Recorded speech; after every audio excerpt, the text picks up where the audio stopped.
Ahir regiment बनाने को लेकर दिल्ली के जंतर मंतर पर तमाम आहिर समाज के लोग आए हुए हैं और अपनी मांग को लेकर केंद्र सरकार को कहना चाहते हैं कि जल्द से जल्द आहिर रेजिमेंट बनाया जाए। इसी के साथ हमारे साथ कुछ लोग मौजूद हैं, उनसे बातचीत करते हैं और जानते हैं क्या है पूरी बात। क्या कहना चाहेंगे जिस तरीके से आहिर रेजिमेंट बनाने को लेकर आप लोगों की मुहिम छिड़ी हुई है?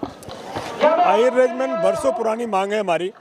भारतीय सेना में लेकर के हम लोग लगातार जो है 10 सालों से लगातार जंतर मंतर से लेकर संसद के घेराव तक लगातार रात दिन मेहनत कर रहे हैं। आज जंतर मंतर पर 23 सितंबर राजा राव तुलाराम के शहीदी दिवस पर यादव समाज ने, पूरे ध्वंस ने एक ऐसा मैसेज दिया है कि शायद समाज अपने हक अधिकार के लिए जाग गया है और आहिर रेजिमेंट एक जायज मुद्दा है, जायज मांग है।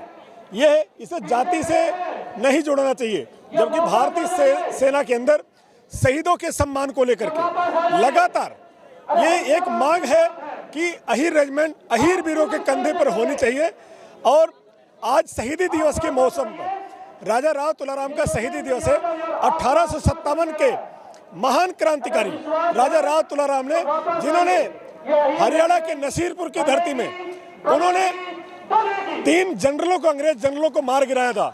और चाहे 62 का युद्ध हो, चाहे 56 का युद्ध हो, चाहे 57 का युद्ध हो, चाहे मुंबई ताज हमला हो, चाहे पार्लियामेंट हमला हो, चाहे देश के किसी भी कोने में आत्मघाती हमले शहीदों नौजवानों पर हुए हैं, जवानों पर हुए हैं, तो वहाँ पर आहिर वीरों की शहादत सबसे ज़्यादा रही है।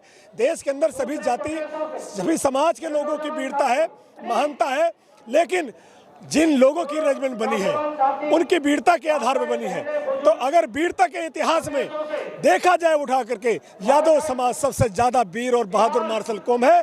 आज हम इस जंतर मंतर के माध्यम से, आपके चैनल के माध्यम से ये मांग करता हूं, देश के सभी सांसदों से मांग करता हूं, देश के रक्षा मंत्री, गृह मंत्री, प्रधानमंत्री से मांग करता हूं, भारतीय सेना में आहिर रेजिमेंट का गठन होना चाहिए, नहीं तो ये देश का आहिर भारत के अंदर। क्या आपको लगता है कि मोदी सरकार ये काम करेगी?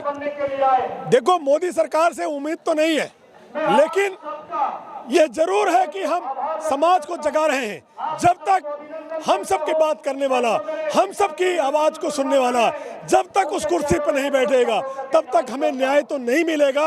ये बात बिल्कुल सच है, लेकिन समाज जाग रहा है, समाज एक दिन अपना हक जरूर लेगा।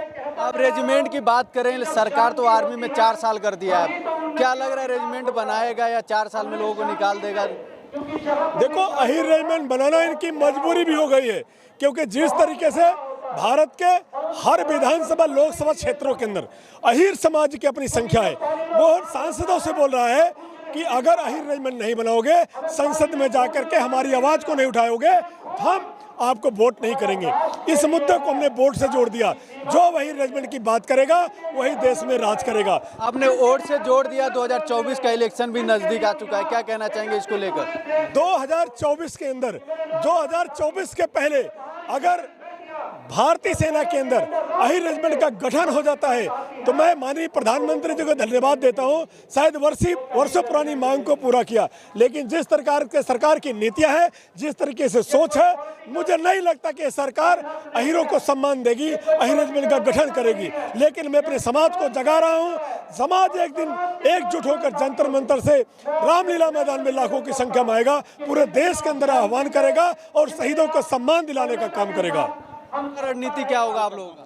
23 अक्टूबर को उत्तर प्रदेश के सुल्तानपुर जिले के लंबुआ विधानसभा में यदुकुल पुनर्जागरण मंच के तहत माननीय शिवपाल सिंह यादव जी, माननीय डीपी यादव जी और प्रदेश और देश के बहुत सारे नेता हमारे मंच पर आ रहे हैं और आहिर रेजिमेंट मुद्दे को लेकर के समाज जाग चुका है। वहाँ पे लाखों की संख्या में लोग पहुँच रहे हैं लंबुआ विधानसभा।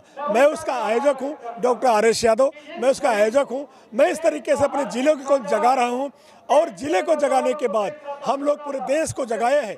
आज जगाने के बाद इस जंतर मंतर पे आज जो भीड़ दिखाई दे रही है, इसमें बड़ी मेहनत करके हम लोगों ने रात दिन मेहनत करके गाँव-गाँव जा करके, शादी ब्याह में, पार्टियों में अपने आहिर रेजिमेंट मुद्दे को उठा करके समाज को बार बार आंदोलन करके, संसद का घेराव करके समाज को जगाने के बाद आज देख कर कितनी खुशी मिल रही है कि समाज हमारा जाग रहा है।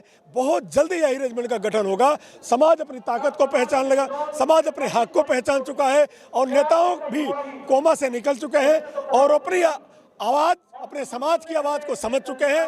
अगर समाज की आवाज़ को हम नहीं समझेंगे, समाज की एक वर्षों पुरानी मांग को अगर हम ठुकरा देंगे तो ये समाज हमें भी ठुकरा देगा। ये समाज पूरी तरीके से जाग चुका है।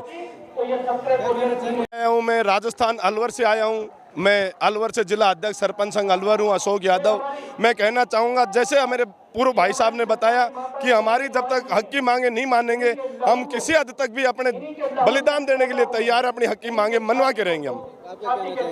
अगर अहीर रेजिमेंट की मांग नहीं मानी गई तो ये यादव समाज बीजेपी सरकार को गुजरात से उखाड़ने का काम करेगा और केंद्र सरकार से भी उखाड़ने का काम करेगा। हमारी मांग नहीं, हमारा हक है, यादव समाज का हक है।